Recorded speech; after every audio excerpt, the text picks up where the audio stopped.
கேள்வி அது உள்ள மிக்சரா வந்துருச்சு. ஆக்சுவலா அது கேட்டக்கூடாது. ஓகேன்னு உள்ள இருந்துருச்சு.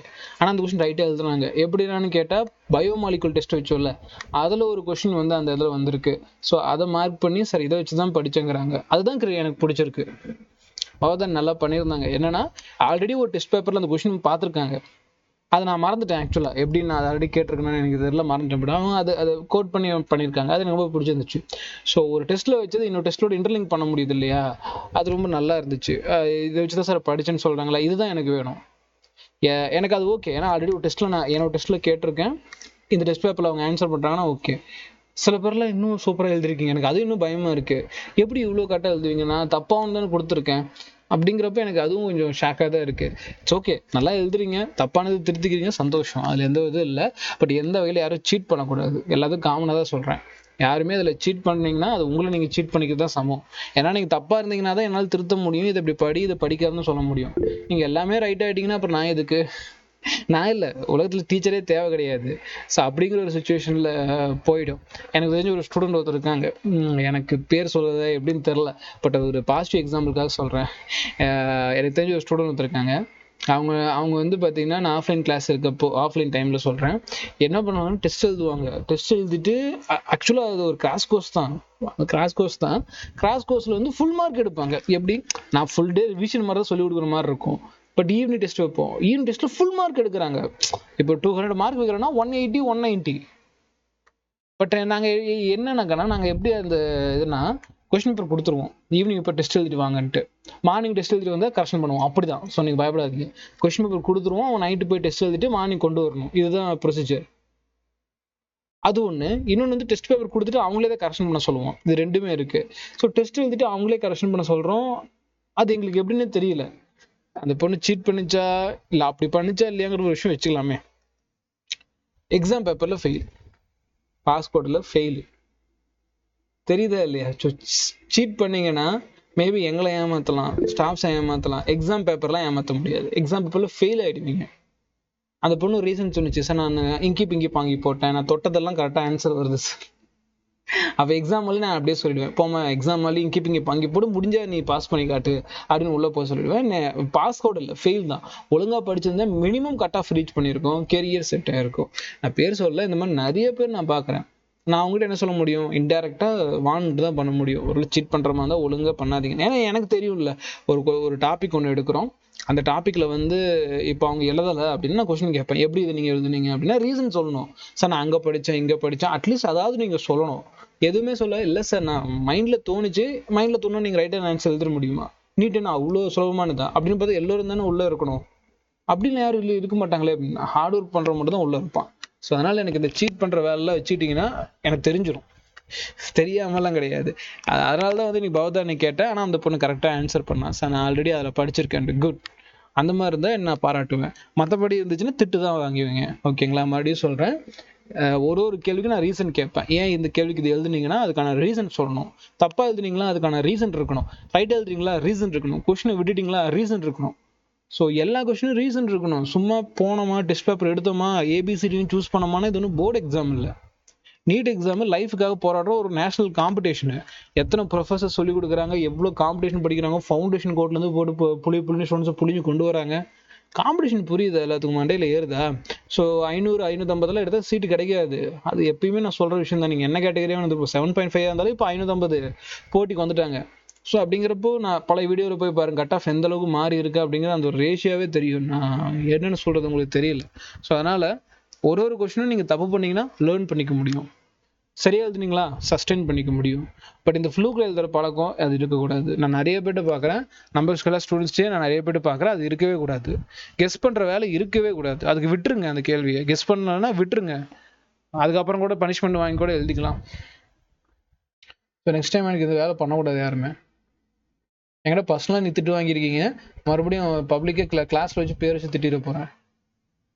கெரியருக்காக சொல்கிறேன். கடைசி நேரத்தில் வந்து பார்த்தீங்கன்னா இங்கே சீட் பண்ணிட்டு எக்ஸாம் ஹாலில் போனீங்கன்னா இதை விட அதிகமாக நெஞ்சு வலிக்கும். திட்டினா கூட பரவாயில்ல, ஆனால் அங்கே போய் ஃபெயில் ஆகிட்டிங்கன்னா அவ்வளோதான். யார் கேட்பா? யாருமே கேட்க ஆள் கிடையாது. தனியாக தான் உட்காந்துட்டு அழுகணும். அதனால இந்த சீட்டிங் இந்த மாதிரி இதெல்லாம் என்னோட கிளாஸ்ல இடம் இருக்கவே கூடாது.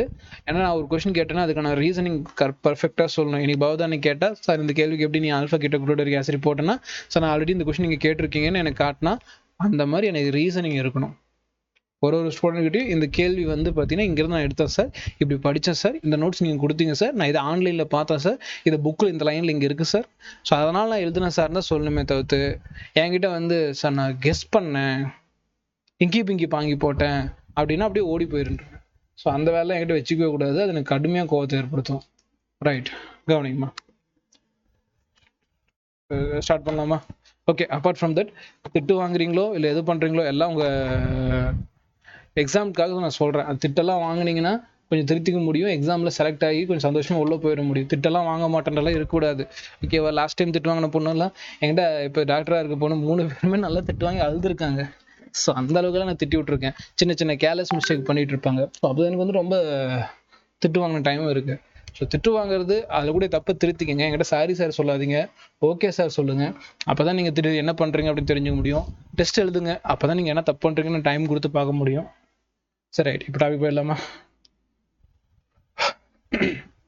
ரைட், அப்போமிக்ஸ் இது எழுதியுமா? அப்போமிக்ஸ் விதையில்லா கனின்னு சொல்லலாம்.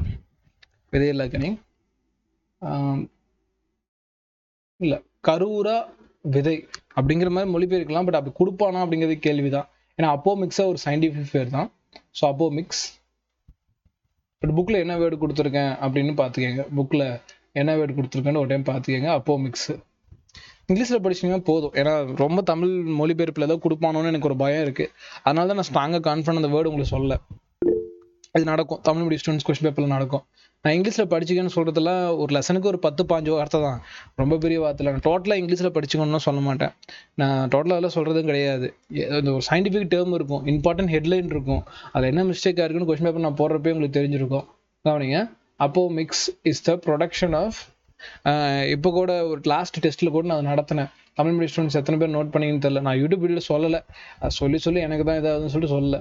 இந்த கொஸ்டின் எஃப்சிசி கொஸ்டினில் வந்து சொல்லணும்னு நினச்சேன். பட் மேபி டைம் இல்லையா இல்லை ஏன்னு தெரில. பட் உங்கள்கிட்ட சொல்லலை. ஏன்னா இந்த இடத்துல வந்து இங்கிலீஷில் ஆக்டா ஹெட்டல்னு கொடுத்துருப்பான். ஆக்டா ஹெட்டல்னா தமிழ் என்னக்கண்ணா எண்முகி தானே, தமிழ்நாடு புக்கில் அதுதானே இருக்குது. ஏன் தமிழில் அருங்கோணம் கொடுத்தா? அருங்கோணம் எக்ஸகோனல் தானே, அதுதானே அருங்கோணம், எக்ஸகோனல் தானே. நான் மாற்றி சொல்கிறேண்ணா, செக் பண்ணி பாருங்க. பட் பாருங்க, இந்த நீங்கள் லாஸ்ட் இயர் கொஸ்டின் பேப்பர் தானே கிரேஸ் மார்க் கொடுத்தானா? கொடுக்கல. ஏதாவது சார் வந்து இதுக்கு ரீசன் சொல்லியிருப்பாங்களா? யாரும் சொல்லலை. நான் சொல்கிறேன், என்ன பண்ணணும், கொஞ்சோண்டு சில வார்த்தைகள் இங்கிலீஷ் தெரிஞ்சுக்கணும் அப்படிங்கிறதுக்கு காரணம் இதுதான். ஆக்டாஹெட்ரல் முக்கியமான வார்த்தை தானே, அது எண்முகின்னு தமிழில் நான் சொல்லியிருக்கேன். அதே மாதிரி தான் டெட்ராஹெட்ரலோ நான்முகி, ஸோ இதெல்லாம் முக்கியமான வார்த்தை. ஸோ இங்கே அருங்கோணம்னு கொடுத்துருந்தா அது எக்ஸகோனல் தானே. ஸோ எக்ஸகோனலுக்கு தான் தமிழில் அருங்கோணம். எக்ஸுனா 6 இது இருக்கும், ஸோ அதனால அது பேர் அருங்கோணம். பட் இந்த இடத்துல என்ன கொடுத்துருக்கான்? எஜ் சென்டர்டு ஆக்டாஹெட்ரல், விளிம்பு மைய அருங்கோண வெற்றிடம் கொடுத்துருக்கான். விளிம்பு மைய எண் முகி வெற்றிடங்கள்னு கொடுத்துருக்கணும், அது தரல. சரியா? ஸோ இந்த பாயிண்ட் நீங்கள் தெரிஞ்சுக்கங்க. இதில் அருங்கோண வெற்றிடங்கள்னு கொடுக்குறாங்கன்னா அதுக்கு இன்னொரு மீனிங் இருக்கு, நான் இல்லைன்னெல்லாம் சொல்ல. பட் இதுக்கான சரியான மொழிபெயர்ப்பு கிடையாது. ஆக்டாஹெட்ரல் தான் பர்ஃபெக்டான ஒன்று. ஸோ ஆக்டாஹெட்ரல் பற்றி நான் இந்த இடத்துல வீடியோ கவர் பண்ணேன். பட் நான் சொல்லலை, ஏன்னா ஒரு கொஸ்டின்லையும் இந்த மாதிரி குட்டி குட்டி மிஸ்டேக்ஸு, கரெக்ஷனு இதெல்லாம் வரதான் செய்யும். அப்போ அந்த மாதிரி டைமில் நம்ம இங்கிலீஷ் கொஸ்டின் பேப்பரை பார்க்கணுங்கிறதுல எந்த ஒரு டவுட்டும் இல்லை. நீங்கள் தமிழ் அப்ளை பண்ணி கூட இங்கிலீஷும் வந்துடும். அதனால தான் சொல்ல அந்த இங்கிலீஷோட பார்த்துக்கங்க அப்படின்ட்டு. நான் என்ன தான் உங்களுக்கு தமிழில் 10 வார்த்தை சொன்னாலும் 11ஆவது ஒரு வார்த்தை கேட்பேன். அப்போ என்ன பண்ணுவீங்க? என் கூட சண்டைக்கு தானே வருவீங்க. அதனால சின்ன சின்ன வார்த்தையை நம்ம இங்கிலீஷில் படிக்கிறது தப்பு இல்லை. ரைட், அந்த மாதிரி இந்த அப்போமிக்ஸு, பார்த்தினோகார்பிக்கு இதெல்லாம் வந்து பார்த்தீங்கன்னா சயின்டிஃபிக் டேர்ம்ஸ். இன்னும் கொஞ்சம் நம்ம நல்லா படிச்சுக்கணும். ஸோ தெரியுமா அப்போமிக்ஸ்? ஸோ அப்போமிக்ஸ். சரி, அப்போமிக்ஸ்னா என்னென்னு பார்த்துடலாம். ஸோ அப்போமிக்ஸ் அப்படிங்கிறது எனக்கு ஒரு சீடை கிரியேட் பண்ணக்கூடிய ப்ராசஸ் தான். சீடு விதையை உருவாக்குறது தான். ஆனால் ஃபெர்டிலைசேஷன் ஈவெண்ட்டுக்கு இது கொண்டு போக போகிறது கிடையாது. ஃபெர்டிலைசேஷன் ஈவெண்ட்டே கிடையாது, டைரெக்டாக விதையை உருவாக்கும். அப்போ பாலினேஷன் நடக்க போகிறது இல்லை, ஃபெர்டிலைசேஷன் ஈவெண்ட் நடக்க போகிறது இல்லை, டைரெக்டாக எனக்கு சீடு ப்ரொடக்ஷன். பட் நேற்று பார்த்தினோகார்பிக் அப்படிங்கிறது டைரெக்டாக ஃப்ரூட் ஃபார்மேஷன். கார்பிக் அப்படின்னு வந்துச்சுன்னா அந்த கார்பல் ஃப்ரூட் சம்மந்தப்பட்ட வார்த்தை. இந்த அப்போமிக்ஸ் அப்படிங்கிறது சீட்டு சம்மந்தப்பட்ட வார்த்தை. இந்த ஸ்டேட்மெண்ட் அப்படியே நீட்டில் கேட்பான். Apomixis is the production. எதை உருவாக்குறது? சீடை உருவாக்குறது. எது மூலமா? Without fertilisation. எந்த ஒரு ஃபெர்டிலைசேஷன் ஈவன் இவ்வளோ பார்த்தாலும் இந்த ஃபெர்டிலைசேஷன் ஈவன் எதுவுமே நடக்காது. Example Asteraceae and grasses. புல்லு வந்து பார்த்தீங்கன்னா எப்பயுமே இந்த பாலினேஷன் அதெல்லாம் பார்க்க முடியாது. அதே மாதிரி ஆஸ்ட்ரேசி ஃபேமிலி, இப்போ சைடில் காட்டிருக்கக்கூடிய இந்த ஃப்ளவர்ஸ் எல்லாமே ஆஸ்ட்ரேசி ஃபேமிலி. ஆஸ்ட்ரேசிய ஃபேமிலி. இது ரெண்டுமே வந்து பார்த்தீங்கன்னா நமக்கு எப்பேற்பட்டது? அப்போமிக்ஸ் அப்படின்னு சொல்றது தான். பாயிண்ட் புரியுதா? ஸோ அப்போ இது எப்படி வந்து வர்ணிக்கிறாங்க அப்படின்னு பார்த்தோம்னா, ஏசெக்சுவல் ரீப்ரொடக்ஷனுக்கு சமம். இப்போ ஏசெக்சுவல் ரீப்ரொடக்ஷன் என்னக்கன்னா, எந்த ஒரு ஃபெர்டிலைசேஷன் ஈவெண்ட்டும் நடக்காது. ஒரு செல் என்னவா மாறும்? 2 செல்லாக ஸ்ப்ளிட் ஆகும். எந்த ஒரு மேல் ஃபீமேலுங்கிற விஷயமே நம்ம பார்க்க போகிறது கிடையாது. அப்போ அது ஒரு ஏசெக்சுவல் ரீப்ரொடக்ஷன். பார்க்க இதுவும் அப்படி தானே இருக்குது. இந்த இடத்துல ஃபெர்டிலைசேஷனே நடக்கலை, பட் இப்போ எதாவது உருவாகுது. அப்போ இது ஒரு ஏசெக்சுவல் ரீப்ரொடக்ஷன் மாதிரி இருக்கக்கூடிய செக்சுவல் ரீப்ரொடக்ஷன். பாயிண்ட் புரியுதா? பாயிண்ட் புரியுதா இல்லையா? சார் இது ஏசெக்சுவலில் வைக்கலாமா செக்சுவல் வைக்கலாமா? ஏசெக்சுவல் தான் வைக்கணும், நீங்கள் செக்சுவல் வைக்கவே முடியாது. ஸோ ஆனால் இது செக்சுவல் ரீப்ரொடக்ஷன் கீழே வரக்கூடிய ஒரு ஈவெண்ட்டாக தான் கன்சிடர் பண்ணிக்கிறாங்க. So it's a form of asexual reproduction. இது ஒரு பாலியலா இனப்பெருக்கம் தான். ஆனால் பால் இனப்பெருக்கம் மாதிரி நமக்கு தென்படுது, தோன்றும். ஏன்னா விதனாலே பால் இனப்பெருக்கத்துக்கு கீழே தான் உருவாகும் அப்படிங்கிற ஒரு விஷயம் இருக்குது. இது ஒரு எக்ஸப்ஷன். எது எக்ஸப்ஷன் அப்படின்னு கேட்டிங்கன்னா, ஏஸ்ட்ரேசியே அண்டு கிராசஸ் நோட் பண்ணிக்கோங்க. அப்போ மிக்ஸ் போட்டு அதுக்கான எக்ஸாம்பிள் மட்டும் போட்டுக்கோங்க. டெஃபினேஷனை புக்கில் படிச்சுக்கலாம்.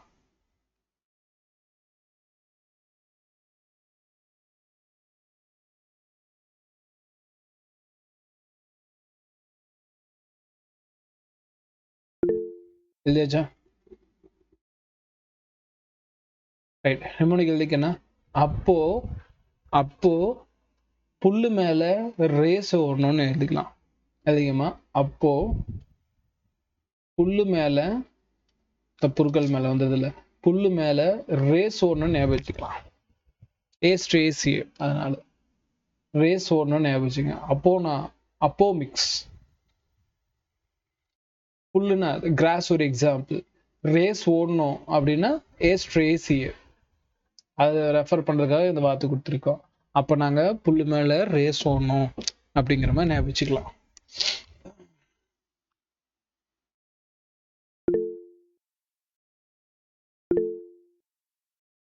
அடுத்து போலாமா?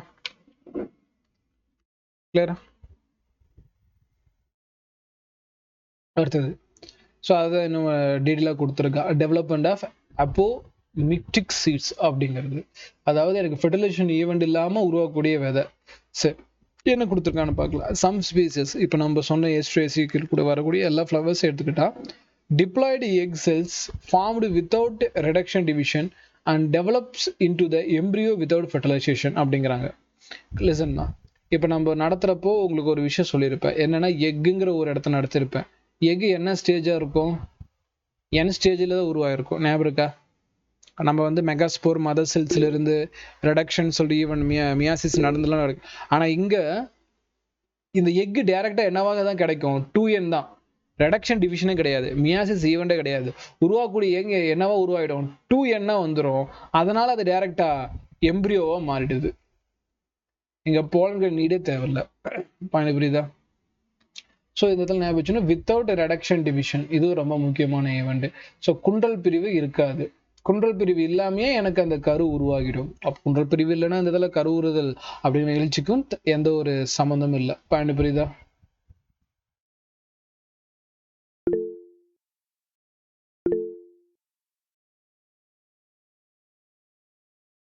ரைட்.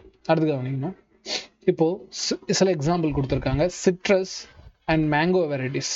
சிலது மட்டும் என்ன சொல்லியிருக்காங்கன்னா, நியூக்ளியர் செல்ஸ் எம்ப்ரியோவை சுற்றி இருக்கக்கூடிய அந்த நியூக்ளியர் செல்ஸ் வந்து பார்த்தீங்கன்னா டிவைட் ஆகி அந்த டோட்டலாக கருவாக மாறுறப்போ பல எம்ப்ரியோஸை கிரியேட் பண்ணுது. This each ovule contains many embryo. இதுக்கு என்ன அர்த்தம்னா, இப்போ நான் சொல்கிற மாதிரி தான், இப்போ ஹியூமன்ஸில் எப்படி ட்வின்ஸ் உருவாக்குறாங்க அந்த மாதிரி இந்த சிட்ரஸ் பழத்துலையும் சில மேங்கோவிலும் வந்து பார்த்தீங்கன்னா சில நேரம் ஒரு ஒவ்யூல் எனக்கு நிறைய எம்ப்ரியோவை கிரியேட் பண்ணிடும். பாயிண்ட் புரியுதா? எப்பயுமே உங்களுக்கு கணக்கு என்ன, ஒரு ஒவ்யூல் அப்படிங்கிறது ஒரு எம்ப்ரியோவா மாறும். இல்லை எந்த ஒரு டவுட் இல்லையே. ஒரு ஒவ்யூல் அப்படிங்கிறது ஒரு எம்ப்ரியோவா மாறிடும். ஆனால் லிசன்மா, ஆனால் இந்த ஈவெண்ட்ல ஒரு ஓவியூல் எனக்கு வந்து பாத்தீங்கன்னா நிறைய எம்பிரியோவை கண்டக்ட் பண்ணும். ஏன் சார் நிறைய எம்பிரியோ வந்துருது அப்படின்னு கேட்டீங்கன்னா, அதுல நியூசெல்லர்னு நடத்திருப்பேன். நியூசெல்லர் பகுதி கரெக்டாக எடுத்து பார்த்தீங்கன்னா தெரியும். அந்த ஒவ்யூல வந்து பார்த்தீங்கன்னா சரௌண்டிங் பண்ணிட்டு இருக்கக்கூடிய அந்த ஸ்பேஸ் இருக்கு பார்த்தீங்கன்னா, நடத்துகிறப்பே சொல்லியிருப்பேன். இந்த மாதிரி நடத்திருப்பேன். ஸோ அந்த ஸ்பேஸில் ஃபுல்லாக இருக்கக்கூடிய நியூசெல்லர்ஸ் தான். ஸோ அந்த நியூசெல்லர்ஸே வந்து பார்த்தீங்கன்னா ஏகப்பட்ட எம்பிரியோவை கிரியேட் பண்ணுது. இந்த சுச்சுவேஷனுக்கு பேர் பாலி எம்பிரியானி. சுச்சுவேஷனுக்கு பேர் பாலினா பல. ஸோ பல் எம்பிரியோ அப்படின்னா கரு. பல் கரு நிலைன்னு சொல்லுவாங்க. இதை பயணம் புரியுதா? எதில் சார் பார்க்கலாம்? சிட்ரஸ் ஃப்ரூட்ஸில் பார்க்கலாம். ஓகேங்களா? அடுத்து வந்து பார்த்தீங்கன்னா மேங்கோ வெரைட்டிஸ் ரொம்ப ரேர், பட் மேங்கோ வெரைட்டிஸில் கொடுத்துருக்காங்க. கிளியரா? இது மட்டும் நோட் பண்ணிக்கோமா. பல் கரு நிலைக்கு யார் யார் example? Citrus and mango.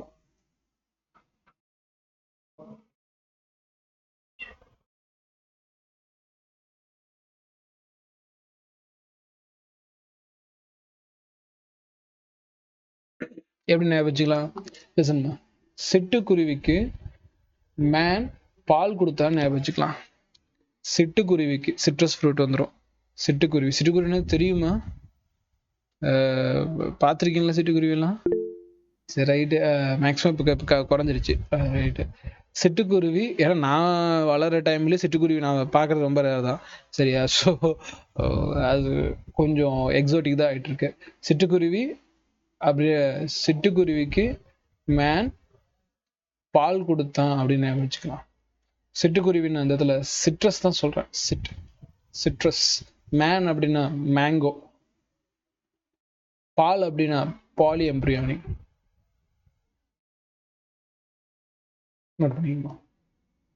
சிட்டுக்குருவிக்கு man பால் கொடுத்தான்னு வச்சுக்கலாம். சிட்ரஸ்னா இந்த எலுமிச்சை பழம், ஆரஞ்சு பழம், அதோட வெரைட்டி தான். அது நல்ல எக்ஸாம்பிள் தான். ஏன்னா சிட்ரஸ்ல வந்து பார்த்தீங்கன்னா அந்த எலுமிச்சை பழத்துக்குள்ள பார்க்குறப்ப ஏகப்பட்ட விதை இருக்கும். அது ஒரு நல்ல எக்ஸாம்பிளா கொடுக்கலாம். மேங்கோ ரொம்ப ரேர் தான்.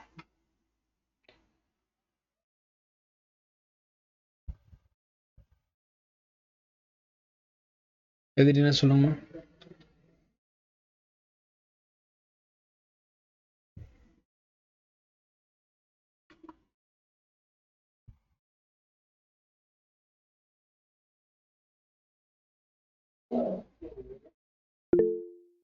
ஓகே சார், நம்ம இப்போ எப்படி சார் கண்டுபிடிக்கிட்டோம் அப்படின்னா ஒரு எக்ஸாம்பிள் காட்டுறேன். நீங்கள் சிட்ரஸ் ஃப்ரூட்டில் ஒரு பிரச்சனை இல்லை, அது தெளிவாக தெரியும். மாம்பழத்தில் ஜென்ரலாக பார்க்க முடியாது, பட் இப்போ டயக்ராம் காட்டுறேன் பாருங்க. இப்போ இந்த டயக்ராம் கேஸ் ஆகிடுச்சா? இதை பார்க்கலாம். இப்போ இந்த டயக்ராம் பாருங்க. இப்போ இந்த டயக்ராமில் உங்களுக்கு பாலி எம்பிரியானி எப்படி ஈஸி கண்டுபிடிக்கலாம். பார்த்தீங்கன்னா அந்த மாம்பழத்தில் முழுசா எனக்கு ஒரு அந்த மாங்கொட்டை அப்படியே தெளிவாக தெரியும். இதில் பார்த்தா இந்த மாங்கொட்டை நிறைய இடத்துல ஸ்பிளிட் ஆகி உடஞ்சிருக்கும். நீங்கள் பார்த்துருக்க முடியும். எல்லா மாங்காவிலையும் பார்க்க முடியாது, பட் சில மாங்காவில் இந்த விஷயத்த நீங்கள் பார்த்துருக்க முடியும். பாயிண்ட் புரியுதா? இதுதான் பாலி எம்பிரியானி. பட் சிட்ரஸ் ஃப்ரூட்ல அதை நான் சொல்லவே வேணாம். உள்ள ஏகப்பட்ட ஒவ்யூல்ஸ் இருக்கும். அந்த ஒவ்யூல்ஸ்ல ஏகப்பட்ட எம்பிரியானி, நிறைய சீட்ஸ் குட்டி குட்டியாக அந்த எலுமிச்சை சாப்பிட்றப்ப விதை வாயில மாட்டும் இல்லையா? அதை எக்ஸாம்பிள். ஸோ மேங்கோவில் பார்க்குறப்போ இந்த மாதிரி கட்டு இது ரேர் தான், பட் பார்க்க முடியும். ரைட். ஏன்னா நீங்கள் மாங்காய் சாப்பிட்றப்ப இந்த மாங்கொட்டை அப்படியே ரெண்டு ரெண்டாக பிஞ்சிட்டு வரும், மூணா பிஞ்சிட்டு வரும். அதெல்லாம் பாலி எம்பிரியானி கண்டிஷன் சொல்லுவாங்க. கிளியரா? அடுத்து போலாமா? லிசன். சரி. If the seeds from hybrid are shown, the plant's progeny will be segregate and lose the hybrid character. Okay. So the plant's progeny will segregate. என்ன சொல்லலாம் அந்த இடத்துல? First hybrid.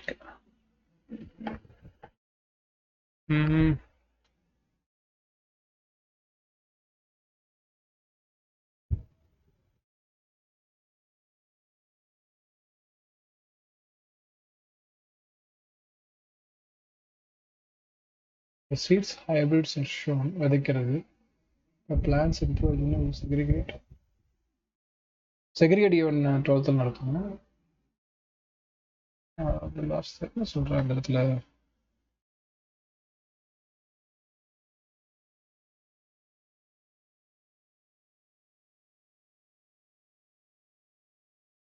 production of hybrid seeds is costly, so hybrid seeds are so expensive that into the apometic there is no segregation of the characters of the hybrid protein, so the farmers can be kept with seeds to rise a new crop.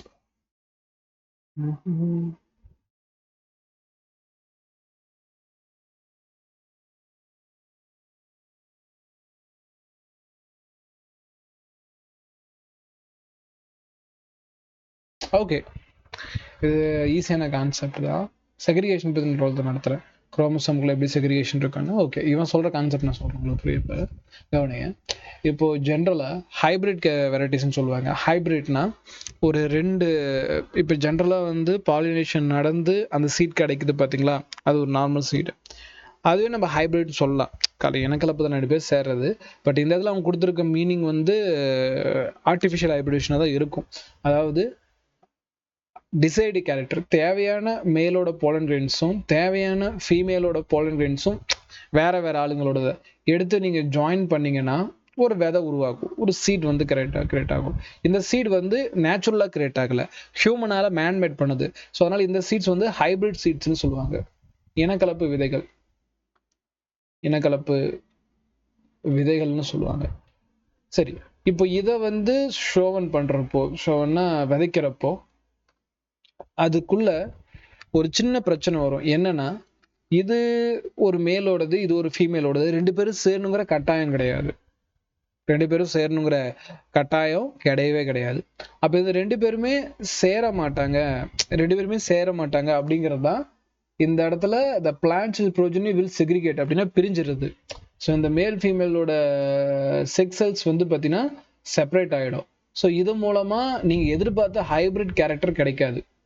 இது இப்போ உதாரணத்துக்கு north இந்தியாவில் create ஆகக்கூடிய ஒரு sugar cane எடுத்துக்கலாம், south இந்தியாவில் create ஆகக்கூடிய ஒரு சுகர் கேன் எடுத்துக்கலாம். நார்த் இந்தியாவில் வந்து பார்த்தீங்கன்னா அது தண்ணி கம்மியாக இருந்தாலும் வளரும். சவுத் இந்தியாவில் சர்க்கரை நிறைய கிடைக்கும். அப்போ ரெண்டையும் நீங்கள் மிக்ஸ் பண்ணுறப்ப கிடைக்கூடியதில் நீங்கள் என்ன எதிர்பார்ப்பீங்க? தண்ணி கம்மியாக ஊற்றுனா நிறைய சர்க்கரை கிடைக்கக்கூடிய வெரைட்டியை உருவாக்கணும். இதுதான் உங்களோட வேலைனா எஸ், செய்ய முடியும். அதுதான் ஹைப்ரிட் கேரக்டர்.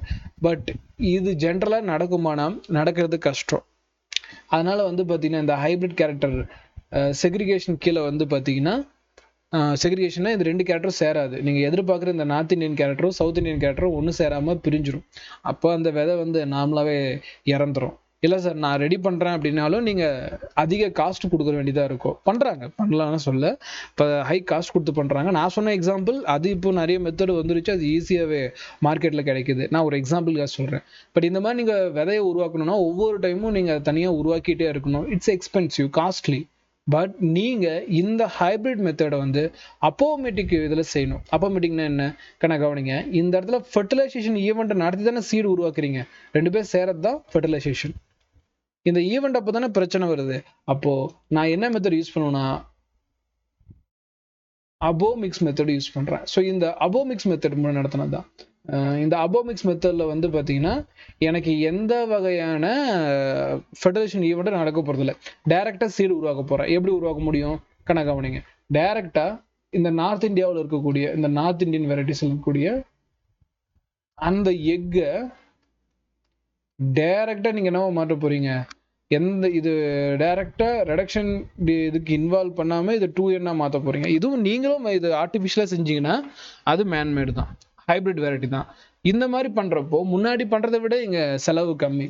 ஸோ இப்படி பண்ணுறப்போ என்ன ஆகும் கவனிக்குமா, இப்படி பண்ணுறப்போ இந்த 2N கிடைக்குது பார்த்தீங்களா, இந்த 2N கிரியேட் பண்ணிவிட்டு இந்த 2N டைரெக்டாக சீடை மாற்றுறீங்க.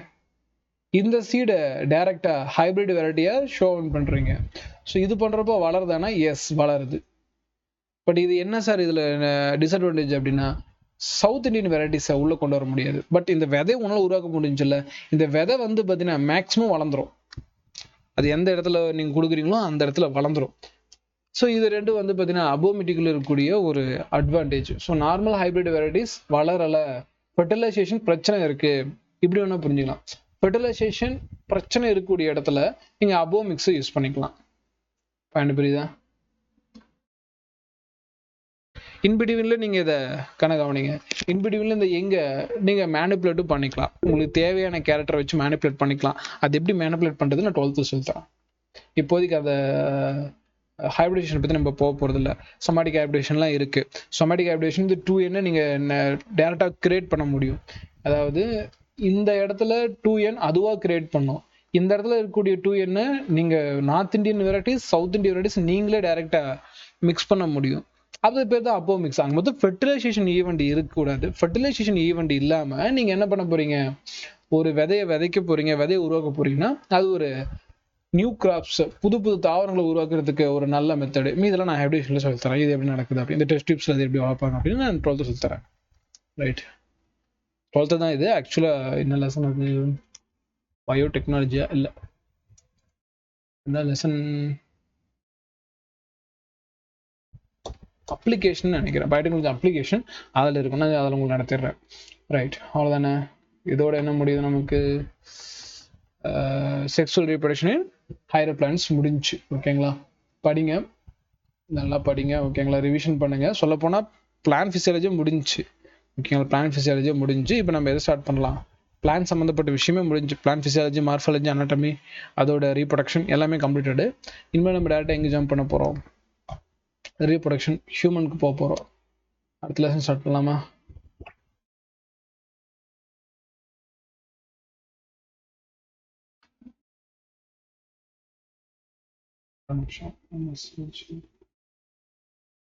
ஓகே, ஃபைல் கட் பண்ணிக்கிறேன்.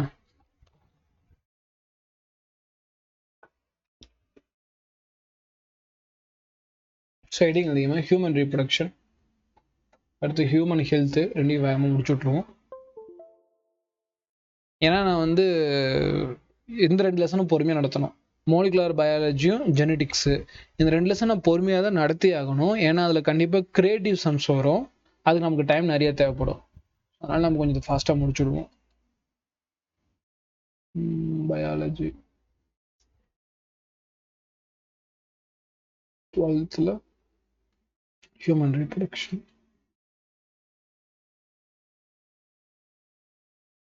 ஆல்ரெடி இருக்கா,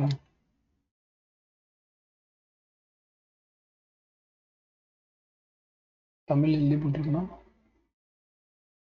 எஸ், தமிழில் இருக்கு, ஒரு பிரச்சனை இல்லை. இன்னும் கொஞ்சம் ஸ்பீடாகவே போகலாம். ஓகே ரைட்டு, இதை தான் நான் ஃபஸ்ட்டு போட்ட பிபிடி. எனக்கு நல்ல ஞாபகம் இருக்கு, 2019. ஓகே, நான் ஃபஸ்ட்டு போட்ட பிபிடி எனக்கு இன்னும் ஞாபகம் இருக்கு. அதனாலே சென்டிமெண்ட்டாக நான் மாற்றலை மீன்ஸ் அப்டேட் மட்டும் பண்ணி வச்சுருப்பேன், பெருசாக அந்த சேஞ்ச் பண்ணியிருக்க மாட்டேன். Heading human reproduction. ஏன்னா அப்போ எனக்கு பிபிடி இதெல்லாம் போட தெரியாது, டயக்ராம் ஆட் பண்ணுறது எல்லாமே கொஞ்சம் கொஞ்சமாக கற்றுக்கிட்டு தான் போடுறது. ஹெட்டிங் அதிக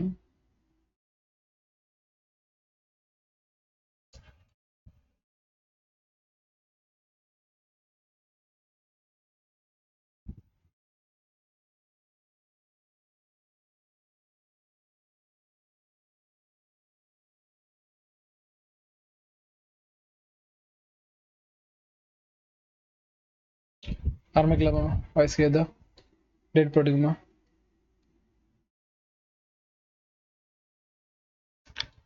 உங்களுக்கு அபோமிக்ஸில் இப்போ லாஸ்ட்டாக ஒரு டாபிக் நடத்தினல, அதில் ஸ்டேட்மெண்ட்டில் கேட்பான் டேரெக்டாக. இப்படி ஒரு அபோமிக்ஸ் பற்றி ஒரு எக்ஸாம்பிள் அது நடத்துவேன். ரெண்டாவது வந்து பார்த்தீங்கன்னா இப்போ நியூ வெரைட்டிஸ்க்கு வந்து அபோமிக்ஸ் வந்து அட்வான்டேஜாக இருக்குமா டிஸ்அட்வான்டேஜாக இருக்குமா அப்படிங்கிற மாதிரி ஒரு கொஷின் கேட்பான். ஸோ அப்போல்லாம் நம்ம எதை பண்ணணும், இன்னும் நல்லா அதை ப்ரிப்பேர் பண்ணிக்கணும் அப்படிங்கிற நல்லா தெரிஞ்சுக்கங்க.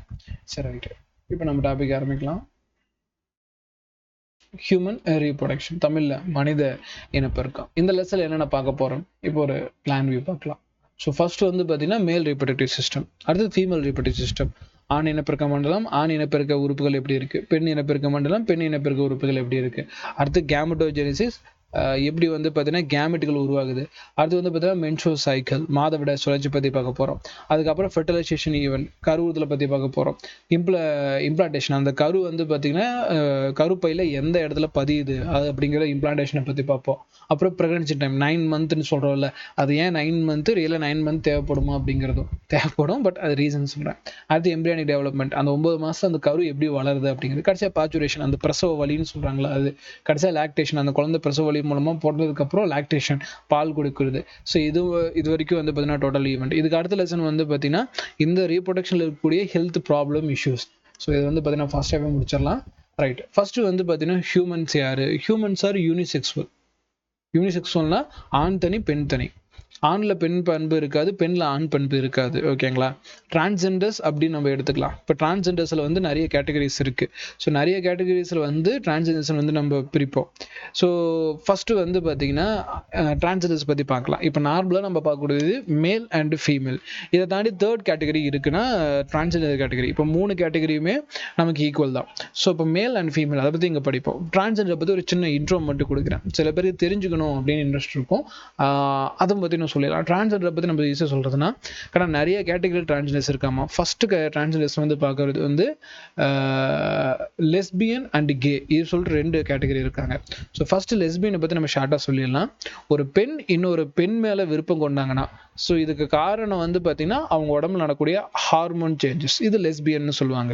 அடுத்து கேன்னு சொல்லுவாங்க. இவங்களை யார் கேட்டகரிக்கு வைக்கலாம் அப்படின்னா, ஒரு ஆண் இன்னொரு ஆண் மேலே விருப்பம் கொண்டாங்கன்னா, ஒரு ஆண் இன்னொரு ஆணோட வாழணும்னு ஆசைப்பட்டாங்கன்னா இதுதான். ஆக்சுவலாக இவங்க உடம்புல என்ன நடந்திருக்குன்னா, அவங்க பெண்ணாக மாறத்துக்கான ஹார்மோன் கிடைச்சிருக்கும், ஆனால் உறுப்புகள் ஆணுக்கான உறுப்புகளாக இருந்திருக்கும். ஸோ இப்படி கிராஸ் ஆயிடுது. அதனால அது பேர் டிரான்ஸ்ஜெண்டர்ஸ் அப்படின்னு நம்ம சொல்கிறோம். ஸோ அவங்க உடம்புல கூடிய ஹார்மோன்ஸும் கிரியேட் ஆன ஹியூமன் பார்ட்ஸும் வேற வேற. ஸோ ரெண்டுமே வந்து பார்த்தீங்கன்னா ஒரு லிமிட் ஏஜுக்கு அப்புறமேட்டுக்கு ஒன்னோட ஒன்று கோஆர்டினேட் ஆகாது. அதனால வந்து பார்த்தீங்கன்னா அவங்க ஒரு லிமிட்டுக்கு அப்புறம் தான் இதை ஃபீல் பண்ணுவாங்க. ஸோ நம்ம லெஸ்பியனா இல்லை கேயா அப்படிங்கிற ஒரு கேட்டகரி இருக்குது. இன்னொரு கேட்டகரி இருக்குது. ஸோ இந்த கேட்டகரி வந்து பார்த்தீங்கன்னா நம்ம எக்ஸாக்ட் நேம் தெரியல, ஃபர்காட், இப்போ சொல்கிறேன். ஸோ ஹார்மோன் சேஞ்சஸ் ஆகணும் அவசியம் இல்லை. ஸோ இந்த கேட்டகரி இருக்காங்க. ஹார்மோன் சேஞ்சஸ் ஆகணும் அவசியம் இல்லை. இல்லாமையே ஒரு ஃபீமேல் மேலே விருப்பம் கொள்ளலாம், ஒரு ஆண் இன்னொரு ஆண் மேலே விருப்பம் கொள்ளலாம். ஸோ இந்த கேட்டகரியில் ஹார்மோன் இன்வால்வ் ஆகுமா சார்னா, ஹார்மோன் இன்வால்வ் ஆகும்னு அவசியம் கிடையாது. ஓகேங்களா? ஸோ இது இந்த மாதிரி வந்து பார்த்தீங்கன்னா இந்த மாதிரி கேட்டகரி நம்ம செக் பார்க்கலாம். ஸோ நம்ம இங்கே படிக்கக்கூடியது வந்து பார்த்தீங்கன்னா மேல் அண்ட் ஃபீமேல். ஸோ இந்த மேல் அண்ட் ஃபீமேல் ரீப்ரொடக்டிவ் சிஸ்டத்தில் பார்க்கக்கூடிய விஷயம். பட் அந்த கேட்டகரி நான் ஷார்ட்டாக ஒரு இன்ட்ரோ மாதிரி சொல்லியிருக்கேன். ஸோ இந்த மாதிரி மேல் category, female category and transgender category, இந்த மாதிரி 3 கேட்டகரியில் நம்ம செக்ஸுவல்ஸ் வந்து பார்த்தீங்கன்னா ஹியூமன்ஸில் பார்க்க முடியும். இப்போ நம்ம பார்க்கக்கூடியது ஃபஸ்ட்டு இவங்க யூனிசெக்சுவலா பைசெக்சுவலான்னு கேட்டிங்கன்னா, ஆனால் எல்லாருமே யூனிசெக்சுவல் தான். இப்போ நீங்கள் கேட்கலாம், டிரான்ஸ்ஜெண்டர்ஸ் நடுவில் வந்து பார்த்தீங்கன்னா 2 செக்ஸ் இருக்கே சார், மேல் செக்ஸ் ஃபீமேல்ஸ் கிடையாது. அவங்க உடம்புல வந்து பார்த்தீங்கன்னா ஃபீமேல் ஹார்மோன்ஸ், மேலுக்கான பாடி பார்ட்ஸ். ஸோ ஏதாவது ஒன்று தான் நம்ம கன்சிடர் பண்ணிக்க முடியும். அவங்களும் யூனிசெக்சுவல் தான். ஸோ அப்போ எல்லாருமே இங்கே யூனிசெக்சுவல் தான். ஒரு ஆண் இல்லையா பெண்ணாக தான் வர்ணிக்கப்படுவாங்க. யாருமே நான் ஆண் பெண் அப்படின்ட்டு 2 பேரும் சேர்த்து சொல்லவே முடியாது. ஸோ எல்லாமே இங்கே யூனிசெக்சுவல் தான். ஒரே ஒரு செக்ஸை மட்டும் தான் ரெப்ரசென்ட் பண்ண முடியும், ஒரு ஆண் பால் இல்லையா பெண் பால் இப்படிங்கிற மாதிரி தான். So first point unisexual. அடுத்து வந்து ஹியூமனால ஏசெக்சுவல் ரீப்ரொடக்ஷன் பண்ண முடியுமா, பாலியல் இனப்பெருக்கத்துக்கு ஒரு மனிதனால உட்பட முடியுமா அப்படின்னா நோ, வாய்ப்பு இல்லை. ஸோ செக்ஸுவல் ரீப்ரொடக்ஷனுக்கு முடியுமா? எஸ். ஏன்னா நமக்கு வந்து பார்த்தீங்கன்னா ஒரு கருவை உருவாக்கணும் அப்படின்னா ஒரு ஆணால மட்டும் தனியாக முடியாது, ஒரு பெண்ணால மட்டும் தனியாக முடியாது. ஆணோட செல்லும் தேவைப்படும், பெண்ணோட இனப்பெருக்க செல்லும் தேவை. 2 செல்லும் நம்ம சேர்ந்தா ஒரு உயிர் உருவாகுது. ஏசெக்சுவல் ரீப்ரொடக்ஷன் என்னக்கன்னா, பாலியல் இனப்பெருக்கம்னா ஒரு ஆணா இருந்தாலே குழந்தை உருவாக்க முடியும், பெண்ணா இருந்தாலே குழந்தை உருவாக்க முடியும். அப்படி யாருமே இந்த உலகத்துல உருவாக்குனதா சரித்திரமே கிடையாது. ஓகேங்களா? ஸோ எங்கேயுமே அந்த விஷயம் நடந்திருக்காது. சில இடத்துல வந்து சூடோ பிரெக்னன்சின்னு சொல்லுவாங்க, பட் எக்ஸாக்டாக அதை பற்றி நான் தெரியாது. பட் அப்பப்போ ஆர்டிக்கல் படிச்சதோட சரி, அதை நான் கூட சொல்லி குழப்ப விருப்பப்படல. அதாவது வந்து பார்த்தீங்கன்னா ரொம்ப ரேர் கேஸாக என்ன நடந்திருக்குன்னா, ஒரு பெண் கருத்தரிக்காமையே ஒரு குழந்தையை உருவாக்குறதா இருக்காங்க. அது சூடோ பிரெக்னன்சி அப்படின்னு சொல்லுவாங்க. அது வந்து பார்த்தீங்கன்னா அவங்க எம்ப்ரியோ வந்து டெவலப் ஆச்சு அப்படின்னு சொல்கிறாங்க. பட் அதுக்கான சரியான எக்ஸ்ப்ளனேஷன் படிக்கவும் இல்லை, எனக்கு தெரியவும் இல்லை. அதனால நான் அதை நான் கூட சொல்ல விருப்பப்படல. ஸோ இங்கே ஏசெக்சுவல் ரீப்ரொடக்ஷனுக்கு வாய்ப்பே இல்லை அப்படிங்கிறது தான் உண்மை. பட் அங்கங்கே நீங்கள் படிக்கலாம். பட் படித்தாலும் அது என்ன கண்டிஷன் உங்களுக்கு ஸ்டடி பேப்பர் கிடைச்சிச்சுன்னா அதுக்கப்புறம் கன்ஃபார்ம் பண்ணிக்கோங்க. மற்றபடி என்னோட நாலேஜ் படி யாராலையுமே ஒரு ஆண் பெண் தனித்தனியாக குழந்தைய உருவாக்க முடியாது. ஸோ ஏசெக்சுவல் ரீப்ரொடக்ஷன் ஹியூமன்ல பாசிபிலிட்டிஸ் கிடையாது. அடுத்து நம்மளாம் விவிபெரா கேட்டகரிஸ். நம்மளாம் யாரு? விவிபெராஸ்ன்னு சொல்லணும். குட்டி ஈனும் உயிரிகள்.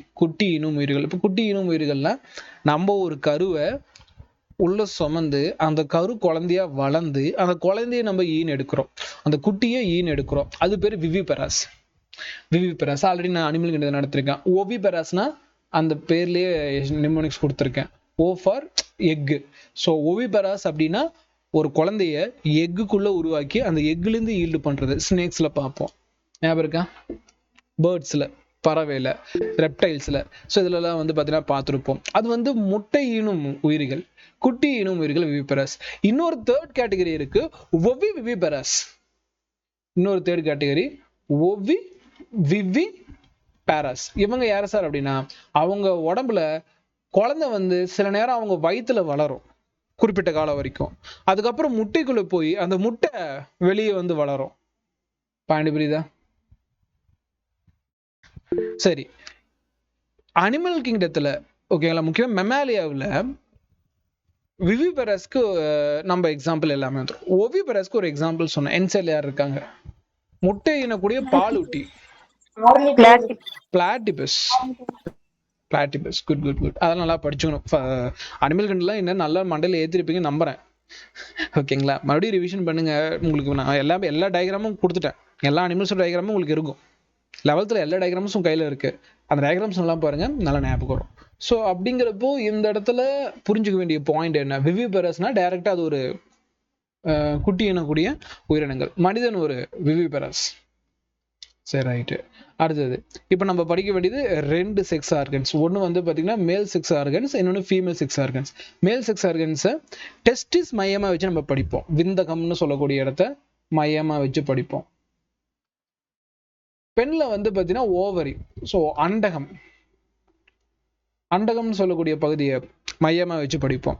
ஸோ ரொம்ப டெப்த்தாக படிக்க போதில் என்சைட் லெவலில் நம்ம என்னென்ன தெரிஞ்சுக்க போகிறோம் அப்படிங்கிறத பார்க்க போகிறோம். ஸோ இந்த 2 ஆர்கன்ஸ், ஸோ மேலில் டெஸ்டிஸ், ஃபீமேலில் ஓவரிஸ். ஸோ அது மூலமாக நடக்கக்கூடிய செகண்டரி செக்ஸுவல் கேரக்டர்ஸ் என்னென்ன ஒவ்வொன்றா பார்ப்போம். சரி, என்சைடில் என்னென்னு கொடுத்துருக்கான், ஒரு டைம் அப்படியே டிக் பண்ணிட்டே போகலாமா? ஐயோ, ஒயிட்டில் எடுத்துக்கலாமா? எனக்கு அதான் கரெக்டாக இருக்கும். ஐயோ, இது இதில் எடுத்துட்டேனா?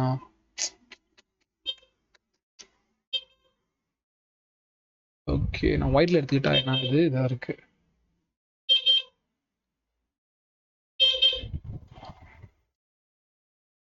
இம்போர்ட் பண்ணலாமா? நான் ஒயிட்ல எடுத்துக்கிறேன். என்ன அதுக்கு எழுதுறப்ப கொஞ்சம் டார்க்கா இருக்கும் லெட்ரு. எனக்கு என்னக்கான டேட்டு? 1 February. 1 February 02.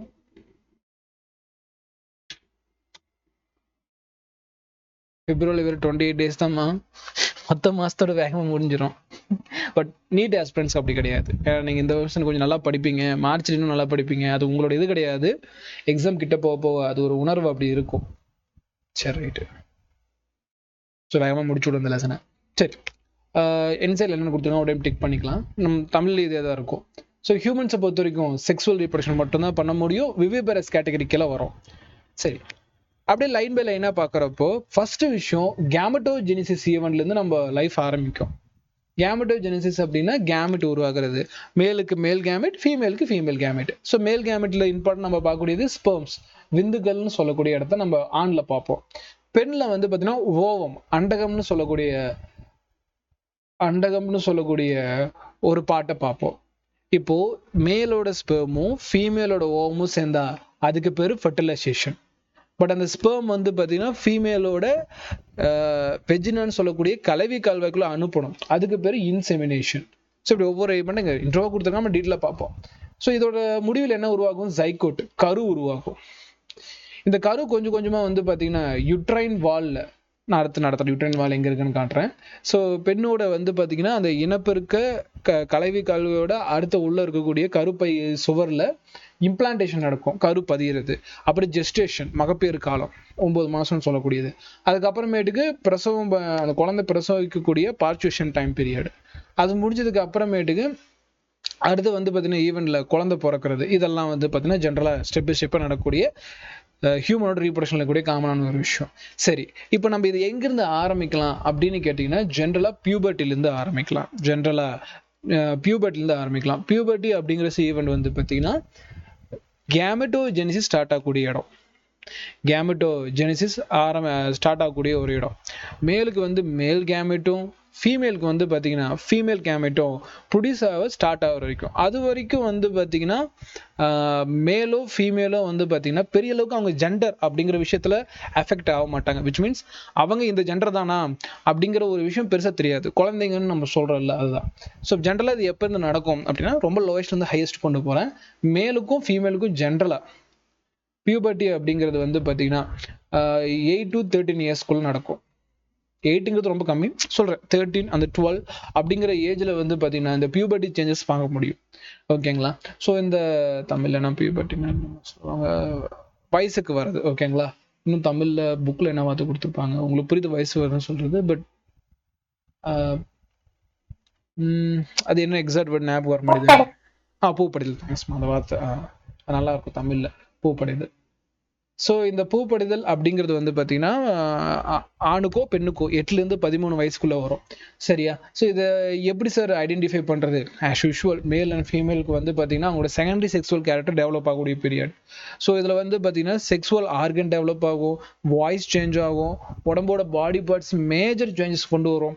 ஸோ இந்த எல்லா இதுவுமே வந்து பார்த்தீங்கன்னா பியூபர்ட்டிங்கிற ஒரு ஈவெண்ட்லேருந்து ஆரம்பிக்குது. ஸோ பியூபர்ட்டி அப்படிங்கிற ஈவெண்ட் எதுக்கு? ஸோ ஒரு மேலோ ஒரு ஃபீமேலோ ஒரு செக்ஸுவல் லைஃபுக்குள்ள போகணும் அப்படின்னா இந்த ஈவெண்ட் தான் அதுக்கு பிரைமரியா இருக்க போகுது.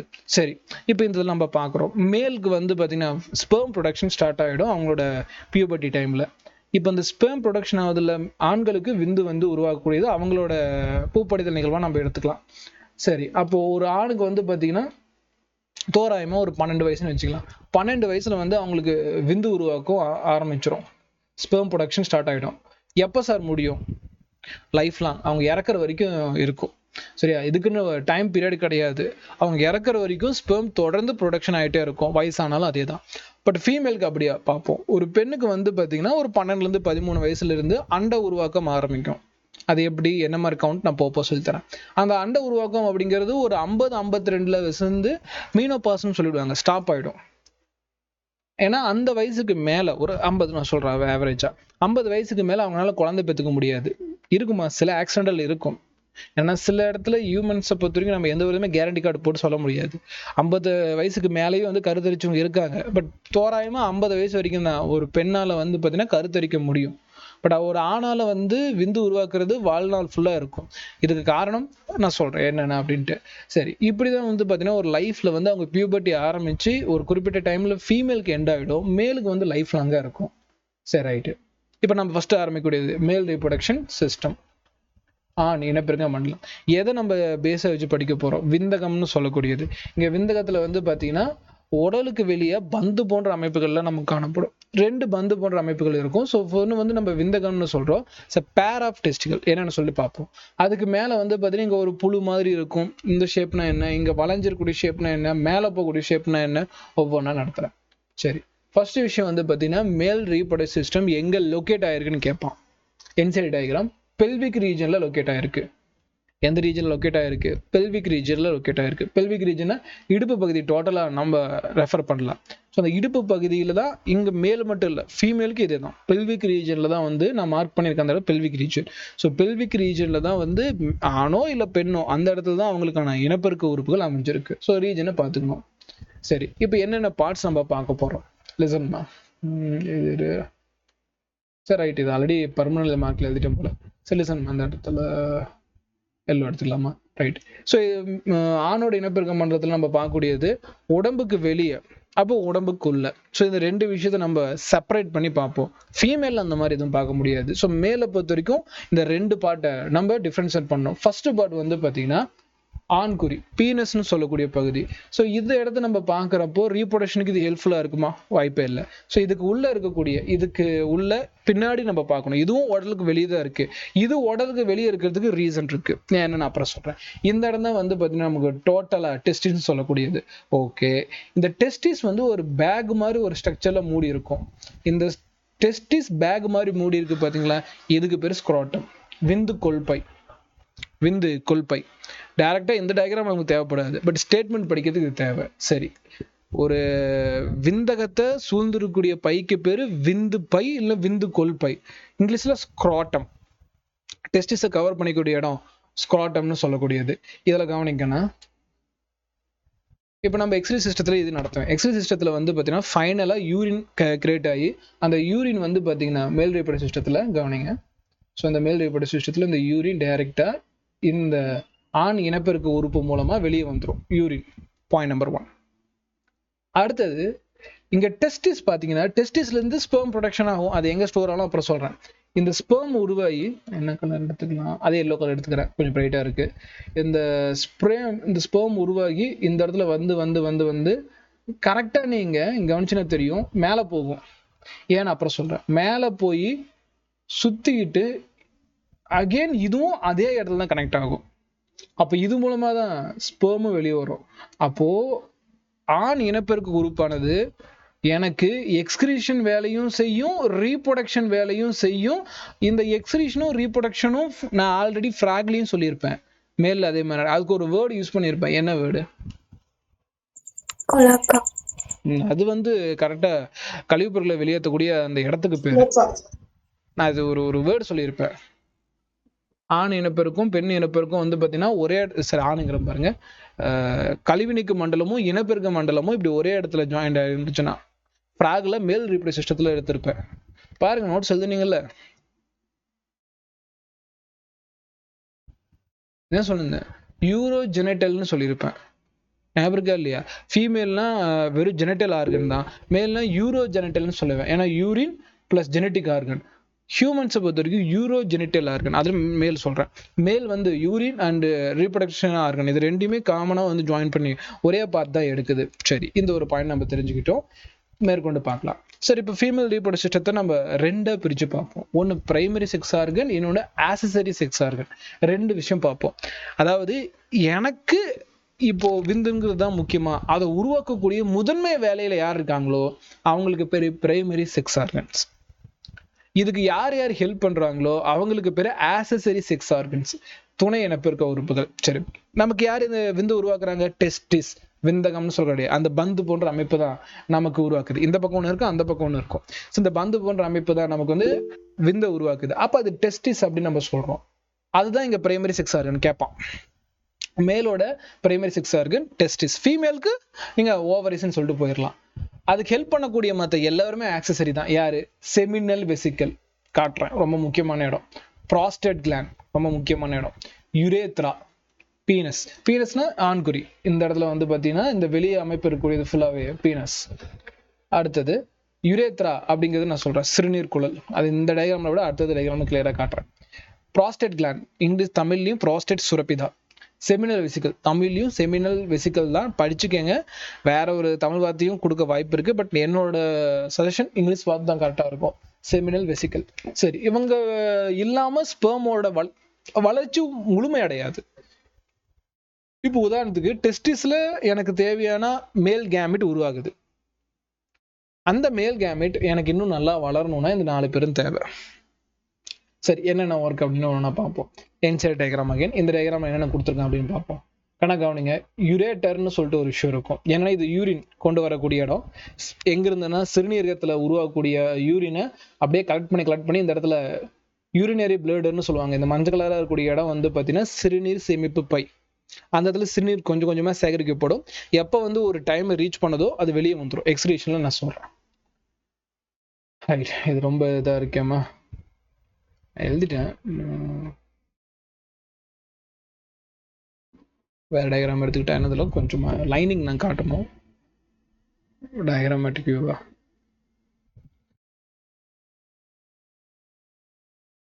Section of male reproductive. Okay, நமக்கு வேற ஒரு டயக்ராம் தேவைப்படும், அதை நான் எடுத்துக்கிறேன். இதே தான் நான் எழுதிட்டேன், மறுபடியும் என்னால் காட்ட முடியல.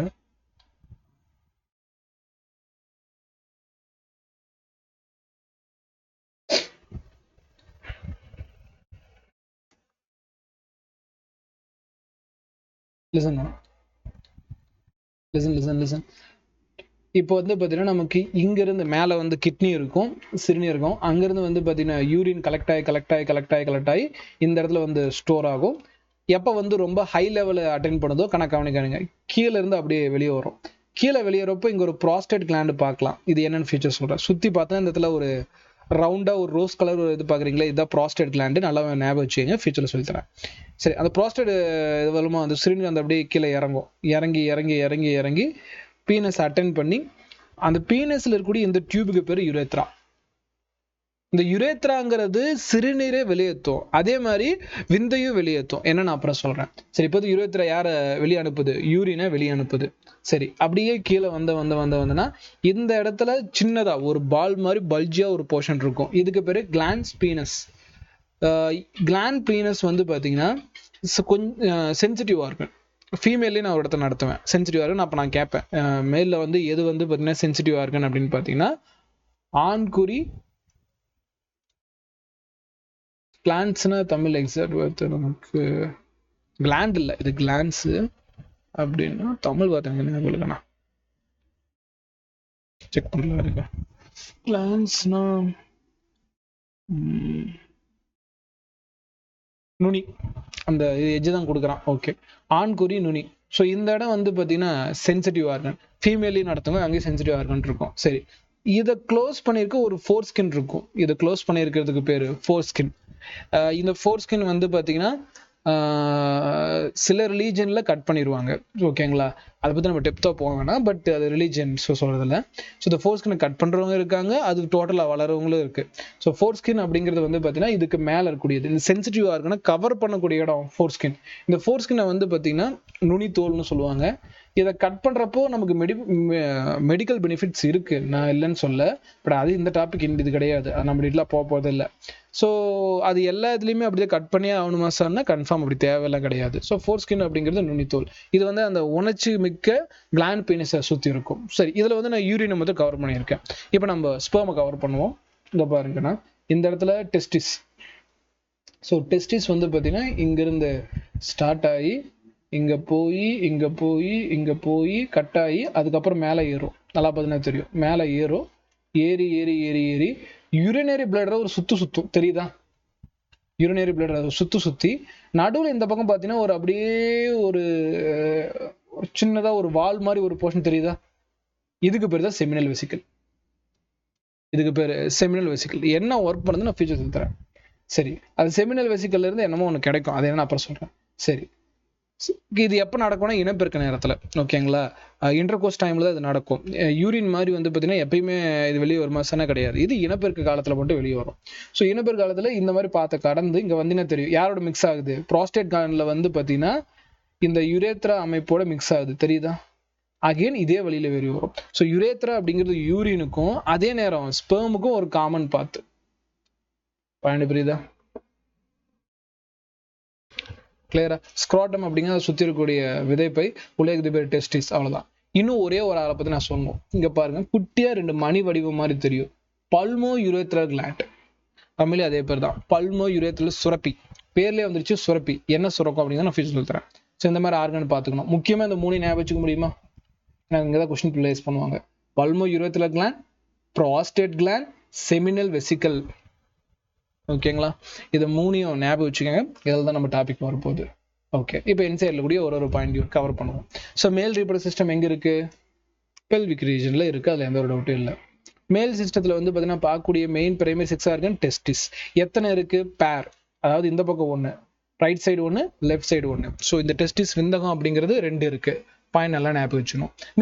மீதி எல்லாமே அசசரி தான்மா. இந்த டெஸ்டிஸை தவிர்த்து நீ சொன்னது எல்லாமே அசசரி செக்ஸ் ஆர்கன்ஸ், துணை இனப்பெருக்க உறுப்புகள். எது எழுத வேணாக்கண்ணா, சரியா? நம்ம டாபிக் வேகமாக கொண்டு போவோம்.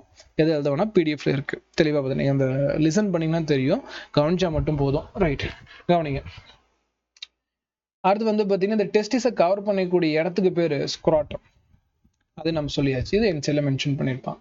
ஓகே, அடுத்தது ரொம்ப ரொம்ப முக்கியம், திருப்பி இந்த கொஸ்டினை கேட்டே இருப்பாங்க. ரைட், மேல் ரீப்ரொடக்டிவ் சிஸ்டத்தில் நான் ஒன்று சொல்லியிருக்கேன். இந்த ஸ்க்ரோட்டம் இங்கே நீங்கள் பார்த்தீங்கன்னா உடம்புக்கு வெளியே தான் இந்த டோட்டல் ஸ்க்ரோட்டமாக அமைஞ்சிருக்கும். டெஸ்டிஸ் உடம்பை விட்டு தான் வெளியே தான் அமைஞ்சிருக்கும். இதுக்கு ரீசன் என்ன அப்படின்னு நம்ம சொல்ல போகிறோம். இப்போ ஸ்பெர்ம் உருவாகுதுனாக்கா இந்த ஸ்பெர்ம் விந்துங்கிறது மேலோட கேமிட் அப்படிங்கிறது வெப்பத்தால் பாதிக்கப்படும். ஸ்பெர்ம் அப்படிங்கிறது டெம்பரேச்சர்ல அஃபெக்ட் ஆகக்கூடிய ஒரு விஷயம். எங்க உருவாகும்? டெஸ்டிஸ்ல. ஸோ டெஸ்டிஸ் அப்படிங்கிறதுக்கு ரொம்ப ஹீட் தேவை இருக்கக்கூடாது. இப்போ உடம்புல வந்து பார்த்தீங்கன்னா சராசரி உடல் வெப்பநிலை 98.6 டிகிரி ஃபாரன்ஹீட். எக்ஸாக்டா எவ்வளோக்குன்னா ஃபாரன்ஹீட்ல சொன்னீங்கன்னா 98.6 டிகிரி ஃபாரன்ஹீட். செல்சியஸை சொன்னா 37 டிகிரி செல்சியஸ். கிளியரா? இது ரெண்டுமே நீங்க பயன்படுத்திக்கலாம். ஸோ இது சராசரியா மனிதனோட உடல் வெப்பநிலை. இதுக்கு மேல போனா காய்ச்சல்னு சொல்லுவோம்.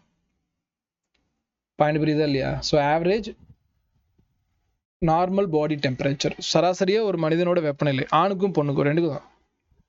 பட் இப்போ ஆண்ல பாக்குறப்போ அவன் உடம்புல நடக்கூடிய ஸ்பெர்மட்டோஜெனிசிஸ், ஸ்பெர்ம் அப்படின்னா விந்து, ஜெனிசிஸ் அப்படின்னா உருவாக்குறது.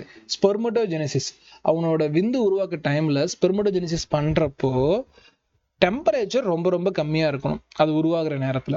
எவ்வளோ? ரொம்பலாம் இல்லை, நார்மலை விட 2 to 2.5 டிகிரி செல்சியஸ். எவ்வளோக்கண்ணா? 2 to 2.5 டிகிரி செல்சியஸ் கம்மியா இருக்கணும். அதனால தான் என்ன பண்ணுது, உடலை விட்டு ஸ்க்ரோட்டம் வெளியே இருக்கு. பாயிண்ட் புரியுதா? ஸ்க்ரோட்டம் ஏன் வந்து பார்த்தீங்கன்னா வெளியே இருக்குன்னு கேட்பாங்க. வேற வேற ரீசன் கொடுப்பான். நீங்க சொல்ல வேண்டிய ரீசன், ஸ்பெர்ம் ப்ரொடக்ஷனுக்கு 2 to 2.5 நார்மலா கம்பேர் பண்றப்போ கம்மியா எனக்கு இருந்தால் தான் ஸ்பெர்ம் ப்ரொடக்ஷன் ஆகும். அதனால இன்டர்னல் பாடி டெம்பரேச்சரை விட low body temperature outside the body நமக்கு கிடைக்கும். கிளியரா? இதுதான் reason for scrotum situated outside of the body. விதைப்பை உடலின் வெளிப்புறம் அமைய காரணம். கிளியர் தானே? பாயிண்ட் புரியுதா? புரியுதா இல்லையான்னு சொல்லுங்க, அடுத்து போலாம். அப்ப விதைப்பை வெப்பம் இப்படி கூட கேட்போம். விதைப்பை வெப்பம் ஸ்க்ரோட்டம் டெம்பரேச்சர் நார்மலா 37னா அதை விட 2 to 2.5னா அப்ப 35 to 35.5 டிகிரி செல்சியஸ் இருக்கலாம். பாயிண்ட் புரியுதுல? இதையும் நோட் பண்ணிக்கல. விதைப்பை வெப்பம், ஸ்க்ரோட்டம் டெம்பரேச்சர். கிளியர் தானே? எப்படி? அதை விட 2 to 2.5 டிகிரி கம்மியா இருக்கும். நார்மலா 37, இது எவ்வளவு இருக்கணும்? இந்த பேக் டெம்பரேச்சர் 35 or 35.5 வீட்டில் கேட்பான். ரைட். அடுத்து வந்து பார்த்தீங்கன்னா ஸ்க்ரோட்டத்தோட ஷேப்பு, ஓவல் ஷேப்பு, நீள் வட்ட வடிவம். என்ன நீளம் என்ன அகலம்னு கேட்பான். நீளம் அகலத்தை பொறுத்த வரைக்கும் கணக்காவணிங்க. லென்த் வந்து 4 to 5 சென்டிமீட்டர். நீளத்தை பார்க்குறப்போ 4 to 5 சென்டிமீட்டர். அகலத்தை வித்து பார்க்குறப்போ 2 to 3 சென்டிமீட்டர். எப்படி ஞாபகம் வச்சுக்கலாம் அப்படின்னா 2, 3, 4, 5 2, 3, 4, 5 2 to 3 சென்டிமீட்டர். இது 4 to 5 சென்டிமீட்டர். கிளியரா? புரியுது? அடுத்து போலாமா?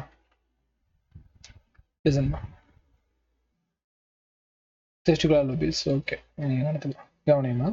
இப்போ ஜென்ரலான ஸ்க்ரோட்டம் அமைப்பு நடத்திட்டேன். ஸ்க்ரோட்டம் அப்படிங்கிறது வந்து பார்த்தீங்கன்னா அந்த விதைப்பை, அதுக்குள்ள டெஸ்டிஸ் அப்படிங்கிற ஒரு ஓவல் ஷேப் ஆர்கனை பார்த்துட்டு இருக்கோம். ரெண்டு நான் இப்போ ஒன்று மட்டும் நடத்துறேன் எக்ஸாம்பிளுக்கு.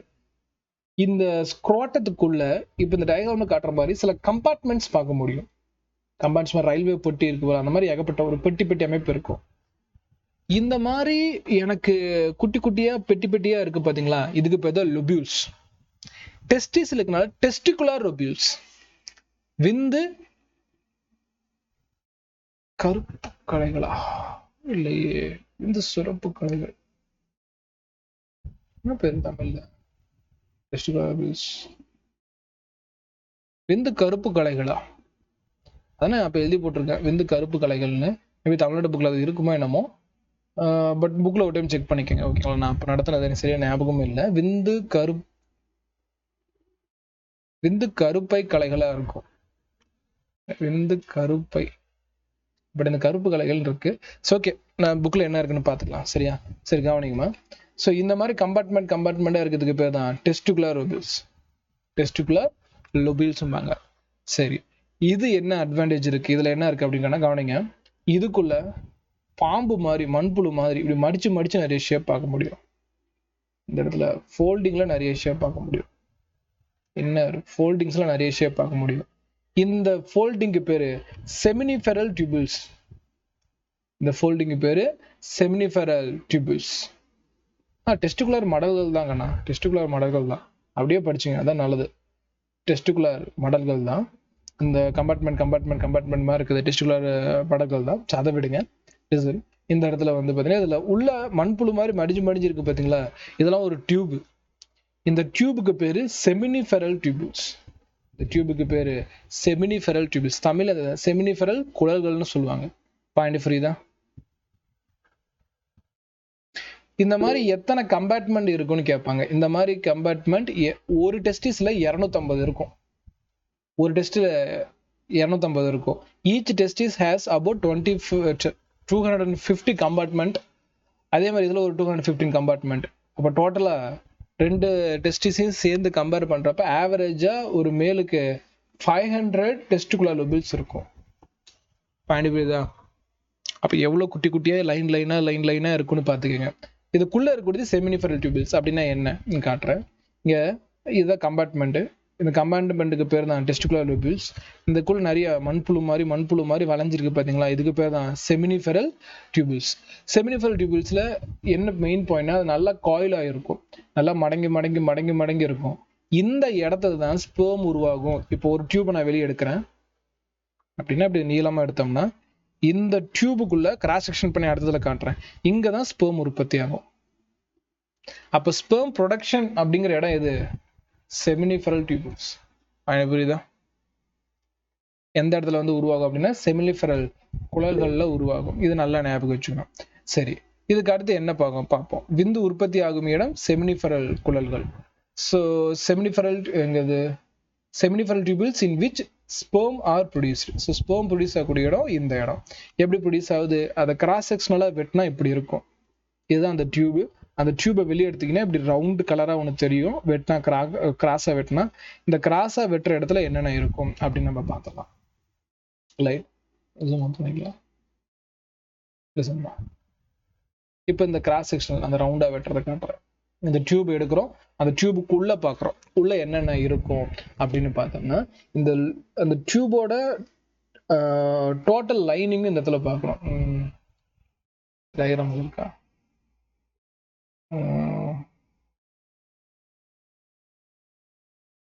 சரி, ரைட்டு. இங்கே நான் சொல்கிறேன், கவனிங்க. அந்த டயக்ராம் டீட்டெயிலாக இருக்கும். ஃபர்ஸ்ட் செல் வந்து பார்த்தீங்கன்னா இதில் 2 செல் பார்க்கலாம். ஃபர்ஸ்ட் விஷயம், பாறை மாதிரி சில செல் இருக்கும். பாறை மாதிரி, இதுக்கு பேரு செர்டோலி செல்.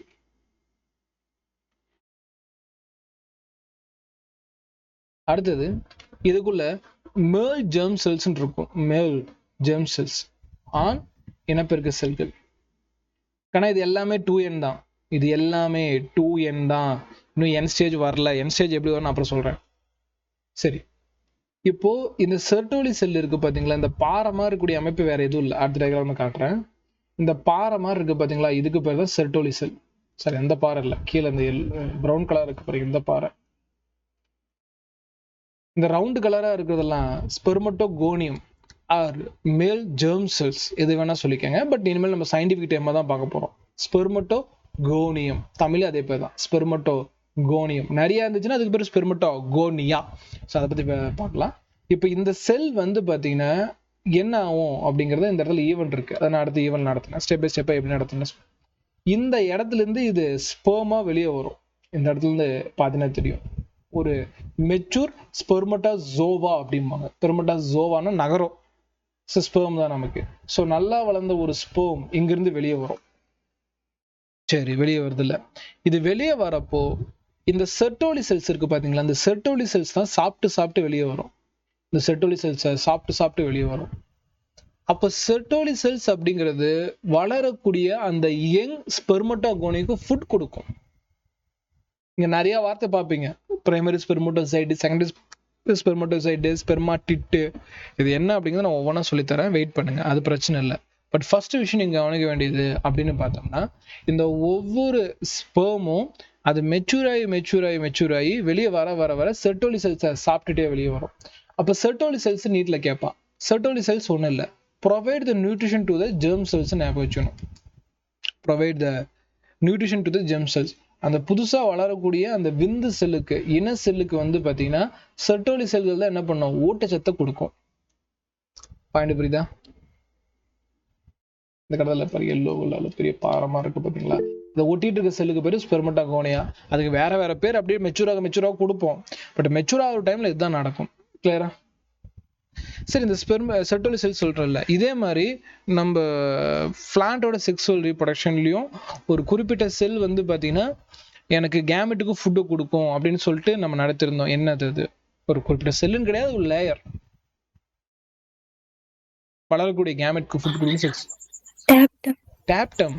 ஓகேங்களா? நர்ஸ் டேப்ல பாட்டு கேட்டாங்கன்னு சொல்லியிருப்பேன். நரிஷ்மெண்ட் டாப்டம் செல்ஸ் கொடுக்கும், மெச்சூர் ஆகக்கூடிய அந்த போலன் கிரெயின்ஸ் கொடுக்கும். ஞாபகம் இருக்கா இல்லையா? அங்க டாப்டம், இங்க செர்டோலி செல்ஸ். அவ்வளவுதான். இது நீட்ல அடிக்கடி கேட்கக்கூடிய ஒரு கேள்வி. கிளியரா? சரி ரைட். இதோட இன்டர்னல் ஸ்ட்ரக்சர் எப்போ இருக்கு, பிரேக் அப்புறம் பார்க்கலாம். டைம் என்ன 7:50 ஒரு 15 minutes பிரேக் எடுத்துக்கங்க. டைம் 7:50 15 minutesனா 8:05 PM வந்துருக்கேன். டக்கு முடிப்பு வந்து ரீப்ரொடக்ஷன் முடிச்சுட்டு நம்ம ஹியூமன் ஹெல்த்துக்கு போயிடலாம். 2 கிளாஸ் தான், 2 கிளாஸ்ல முடிச்சிடணும். அவ்வளோதான், ரொம்ப சின்ன லெசன் தான், காம்பேக்டாக தான் இருக்கும், முடிச்சு விட்றலாம். பிரேக் போட்டு அந்த டாபிக்